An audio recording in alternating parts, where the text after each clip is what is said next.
Assalamualaikum warahmatullahi wabarakatuh. Tadi kita telah uraikan pada bagian pertama, maka kita lanjutkan pada bagian kedua. Bahwa menjadi mubaligh atau muzakir butuh pengetahuan yang luas dengan teknik penyampaian yang baik. Di samping itu perlu juga menguasai bahasa-bahasa. Bukan hanya bahasa Indonesia, bahasa Arab, bahasa negara-negara lain, tapi juga bahasa agama lain. Agar semua itu tidak terjadi fitnah ya. Misalnya dalam agama Kristen, marilah kita menjadi anak Tuhan. Nah, dalam bahasa agama Islam, beriman dan bertakwa pada Allah. Ya, jadi bukan betul-betul melahirkan anak dalam segi biologis. Karena yang dimaksud anak Tuhan itu bukan berarti secara fisik bapak kawin dengan ibu dan melahirkan anak dari rahimnya. Jadi maksud anak Tuhan adalah menjadi orang yang beriman sehingga disayangi Tuhan. Dalam agama Katolik ada nama Paus Benediktus ke-16. Bila diterjemahkan dalam bahasa Islam artinya Mubarak radhiyallahu anhu ke-16. Paus dalam bahasa Katolik punya makna penerus Rasul Katolik yang kalau dalam bahasa Islam adalah orang yang diridhoi Allah. Seperti halnya penerus Rasul Islam diberi gelar orang-orang yang diridhoi Allah atau radhiyallahu anhu. Sedangkan Benediktus bahasa Latin yang bahasa Arabnya Mubarak. Dalam agama Buddha menghadap patung atau Buddha. Dalam agama Islam menghadap batu atau Ka'bah. Baik Buddha maupun Islam hakikatnya tidak menyembah batu ataupun patung. Dalam agama Hindu biasa berkata Sang Hyang Widiwasa. Nah, sedangkan dalam agama Islam biasa berkata Qul huwallahu ahad.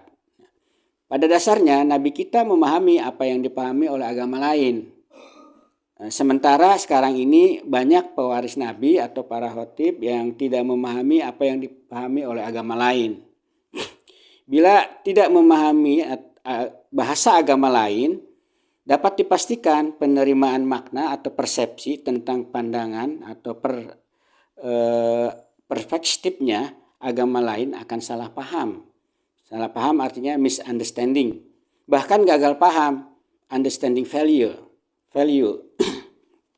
Nah, di samping bahasa agama, pelajari juga sebanyak mungkin bahasa dunia atau bahasa bangsa-bangsa sesuai kemampuannya. Menurut salah satu teori, Adam dan Hawa hidup di alam paradise atau surga dunia, bukan di alam heaven atau surga akhirat. Bahasa pertama dunia adalah bahasa Adam, kira-kira 6000 sebelum Masehi, yang hidup di wilayah Babilonia, dataran rendah Mesopotamia. Sebelum banjir besar, Afrika masih bersatu dengan Amerika dan Australia masih bersatu dengan Asia, maka titik tengahnya adalah Mesopotamia. Mesos artinya tengah, Potamia artinya sungai-sungai. Jadi mungkin di tempat yang banyak sungai inilah tengah-tengahnya daratan bumi. Di sini Adam berjumpa dengan Hawa, namun karena salah dan dosa mereka tidak lama kemudian dipisahkan bertahun-tahun lamanya. Adam ke bukit gunung, yaitu Hindia, dan Hawa ke lembah pantai atau Arabia. Kasihnya Allah lebih besar ketimbang murkanya, maka mereka dipertemukan lagi di Jazirah Arab, yaitu wilayah Arafah. Setelah itu anak-anak Adam menyebar ke berbagai wilayah di dunia yang waktu itu masih satu daratan luas. Nah, bahasa yang dipakai Adam dan Hawa adalah bahasa rahmah atau bahasa kasih, bahasa manusia. Namanya kita tidak tahu dalam sejarah nama bahasanya apa. Menurut salah satu sejarah, bahasa sekarang ini di dunia diperkirakan terdapat 3.000 bahasa dan sekitar 200 bahasa ada di Indonesia. Bila jumlah bahasa dengan dialektiknya kemungkinan 7.000 bahasa di dunia dan 700 bahasa kira-kira ada di Indonesia. Pada zaman Nabi Nuh alaihissalam 4000 sebelum Masehi, dari Mesopotamia bahasa terbagi dua, ke utara timur muncul bahasa Sanskrit atau Sangsakerta, dan ke selatan barat muncul bahasa Semit. Bahasa yang dipakai oleh Nabi Nuh bahasa Semit. Pada zaman Nabi Adam alaihissalam 2000 sebelum Masehi, dari dua bahasa di atas muncul bahasa-bahasa lain. Dari bahasa Semit muncul bahasa Ibrani, bahasa Kipti, bahasa Aramid, dan lain-lain. Sedangkan dari bahasa Sangsekerta muncul bahasa Hindia, Mandarin, bahasa Sunda kuno, dan lain-lain. Bahasa yang dipakai Ibrahim bahasa Aramid. Pada zaman Nabi Musa alaihissalam kira-kira 1500 sebelum Masehi, bahasa Kipti lebih menonjol karena menjadi bahasa kerajaan Fir'aun.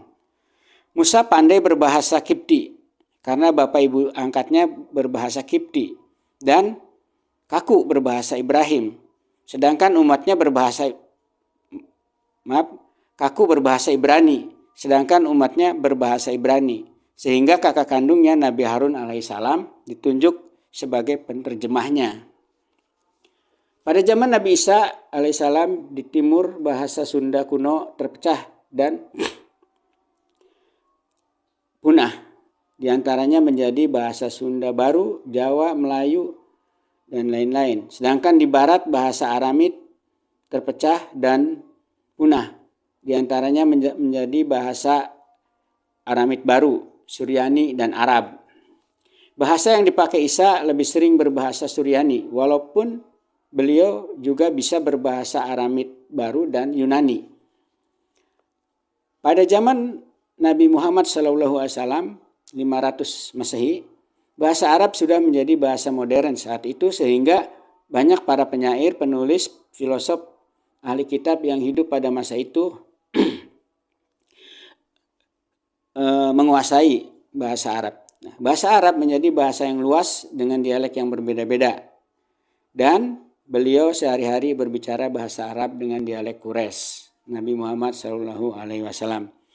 Ini salah satu catatan sejarah, mungkin ada versi sejarah yang lain. Sedangkan perkembangan huruf berbeda dengan perkembangan bahasa. Kadang huruf yang sama dipakai oleh bahasa yang berbeda. Perlu diketahui Nabi Muhammad walaupun tidak pandai berbicara bahasa asing dan tidak tahu huruf asing, dalam hal ini huruf Ibrani atau Taurat dan huruf Suryani atau Injil, tapi ia senantiasa mempelajari atau selalu iqra berbagai macam huruf dan bahasa sesuai dengan keperluan dari siapapun dan dari manapun asalnya. Quran Surat Al-A'raf 157. Surat-surat yang diberikan kepada raja-raja untuk memeluk Islam dipikirkannya matang-matang dengan menggunakan huruf hijaiyah dari huruf Quran dan bahasanya bahasa Arab. Maka buku Al-Quran dan buku-buku Al-Hadis memang kata-kata pokoknya dari bahasa Arab, tapi tidak dari satu bahasa itu saja. Ada kata-kata bahasa lain yang dimasukkan ke dalamnya. Bila ada kecurigaan bahwa Al-Quran itu hasil karya Muhammad sendiri atau dari Allah, itu tergantung keyakinan atau iman manusia terhadap kenabian atau kerasulannya. Quran Surat Al-A'raf 158. Oleh karena itu para cendekiawan bidang agama atau mubaligh atau muzakir saat ini sebaiknya mempelajari juga huruf-huruf dan bahasa-bahasa lain selain bahasa Arab, seperti juga Nabi Muhammad SAW. Beliau selalu belajar. Pada awalnya mungkin tidak tahu huruf, tidak tahu bahasa asing yang penting-penting, kata-kata asing. Tapi karena beliau adalah orang yang selalu belajar, maka ia bisa pandai berbahasa dan pandai menulis huruf-huruf.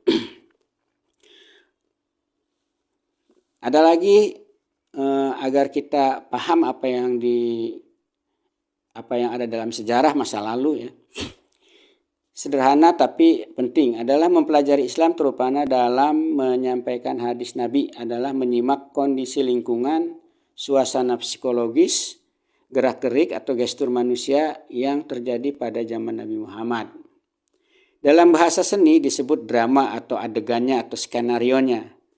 Kondisi lingkungan adalah bentuk rumah misalnya, pakaian yang dipakai, makanan yang tersedia, seperti apa. Kondisi psikologis masyarakat, apakah mereka semangat tinggi atau merasa tertekan, bebas bicara atau seperti apa. Gerak-gerik manusia adalah bagaimana tindakan-tindakan orang saat di tempat itu. Apakah seperti di masjid, lembut, saling menghormati. Apakah seperti di pasar, ramai dengan pembicaraan atau seperti apa. Nah, bila penceramah tidak tahu hal itu atau salah persepsi tentang dramanya atau skenarionya, adegannya, maka menyampaikannya atau balagohnya pun kemungkinan akan salah. Contoh, dalam hadis ketika salat tertulis, luruskan, rapihkan, rapatkan barisan kalian karena sesungguhnya merapatkan barisan termasuk tegaknya salat. Hadis riwayat Bukhari. Dalam suasana masjid yang sederhana pada saat itu, tidak seluas sekarang, di situ ada Nabi dan sahabatnya sebagai pemuka masyarakat duduk bersama hendak menunaikan salat berjamaah. Status sosial Nabi Muhammad di samping sebagai Rasul adalah pejabat di daerah itu. Sementara di situ ada juga rakyat biasa. Rakyat biasa biasanya pun perasaannya minder, berdekatan dengan pembesarnya, sehingga ambil posisi jauh di belakang. Oleh karena itu Nabi menyuruh mereka rapat berbaris, maju ke depan, jangan berpencar, bahu dengan bahu sejajar. Jadi para imam sebaiknya melihat bahu ya, bukan melihat kaki. Dalam sholat berjamaah, bila bahu dengan bahu tidak sejajar, maka tidak rapih. Dan formasinya bukan sebuah barisan, karena ada bagian yang kosong. Diharapkan baris belakang ada 2 orang. Kalau hanya 1 orang, diupayakan sebisa mungkin maju ke depan. Dalam hadis tertulis, apabila seseorang di antara kamu tidak mendapatkan barisan karena sudah penuh, maka hendaklah ia menarik orang itu supaya berdiri di sampingnya. Yang diutamakan dalam berjamaah berbaris rapih dan tidak berjauhan. Bila kita tidak melihat skenario, maka akan disampaikan pada umatnya berdempetan sampai kita kesulitan dalam duduk tasyahud dan akhirnya tidak konsentrasi dalam salat karena berdesakan atau rapat. Dengan kata lain, tidak tegak salahnya. Jadi bila dalam hadis tertulis rapat, artinya adalah tidak berjauhan atau near dalam bahasa Inggris, bukan berdesakan atau narrow. Nah, bisa kita lihat dalam gambar berikut ini bahwa yang benar adalah pundak bertemu dengan pundak.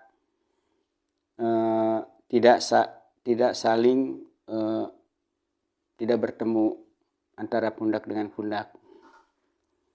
Nah, jadi yang penting adalah lurus, baris 1, baris 2. Nah, adegan ini juga selain yang tadi bisa menerangkan apa yang dimaksud firman Tuhan bila berhubungan dengan kejadian-kejadian dalam kehidupan. Firman Tuhan yang tampaknya bertentangan satu dengan yang lain bisa dijelaskan dengan adegan ini atau dengan drama ini.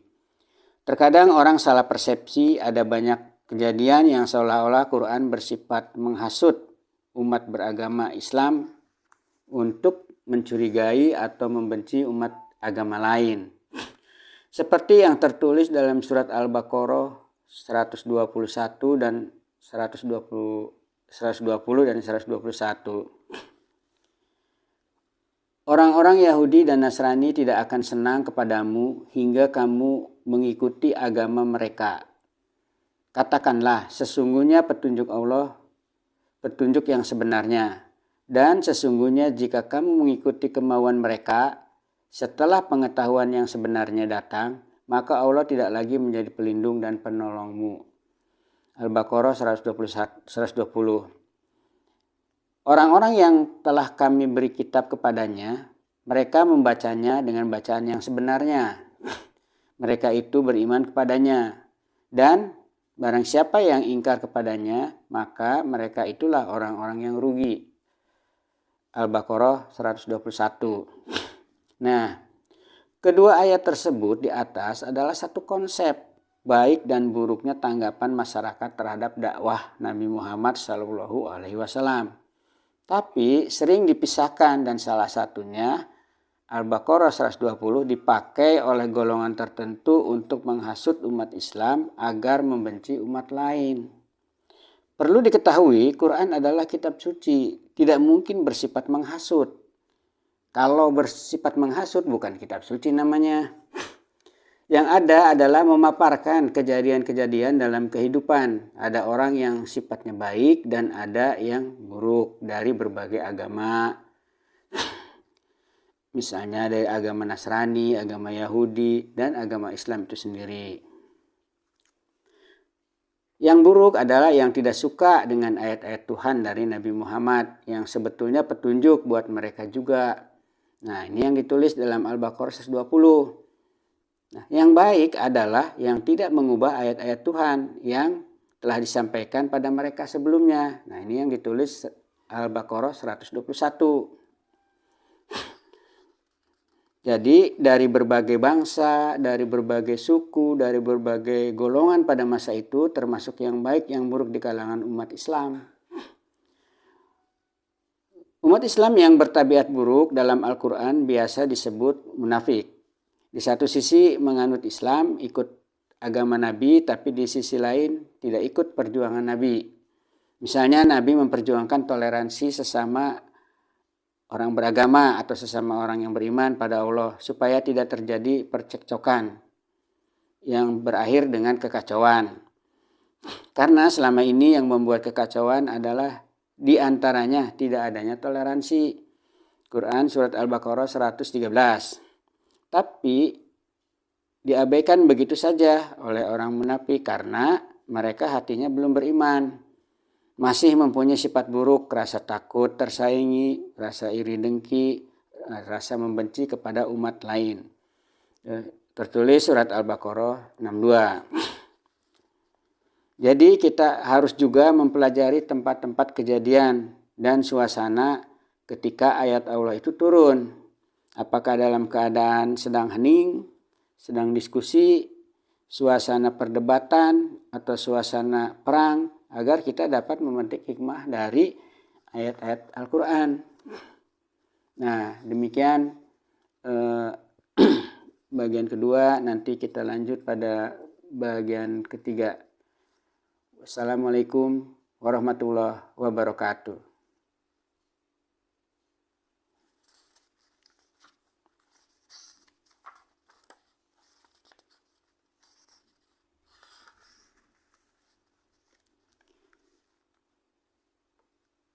Assalamualaikum warahmatullahi wabarakatuh.